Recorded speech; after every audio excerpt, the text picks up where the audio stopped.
Wakati mkataba wa miaka miwili wa kampuni ya Sunderland kuhusu uzalishaji wa vifaa vya michezo wa klabu ya Simba ukiwa unaelekea ukingoni, klabu hiyo imemtangaza mzalishaji mpya wa jezi zao. Simba wameitangaza kampuni ya J-Root kuwa ndio mzalishaji na muuzaji mpya wa jezi zao kwa kipindi cha miaka 5 katika mkataba huo mnono wenye thamani ya bilioni 38. Kutokana na jambo hili kubwa, Ali Kamwe, afisa habari ndani ya kikosi cha Yanga, ametia neno huku akikejeli. Yeye ameposti picha ya katuni akaandika hivi: "Ora Sanda, huyu Ambaruti sijui kama alifunga mwezi mtukufu, mwongo sana." Hii ni nukuu ya Ali Kamwe kutokana na hiki walichokifanya Simba. Lakini kwa mujibu wa mkataba huo wa J-Root na Simba, licha kampuni hiyo kutengeneza jezi za timu hiyo, pia itajenga uwanja wa Simba wenye uwezo wa kuchukua mashabiki kati ya 10,000 hadi 12,000, kuleta basi jipya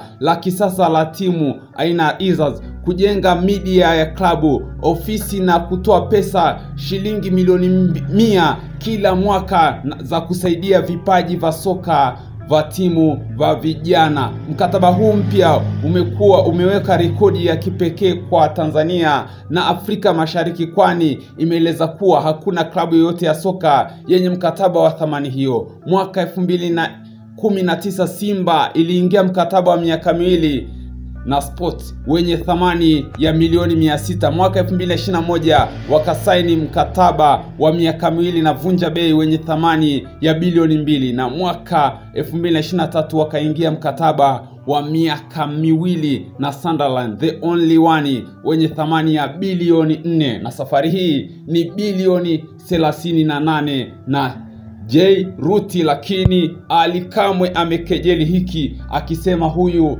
Ambaruti hajafunga hata mwezi mtukufu wa Ramadhani, ni muongo.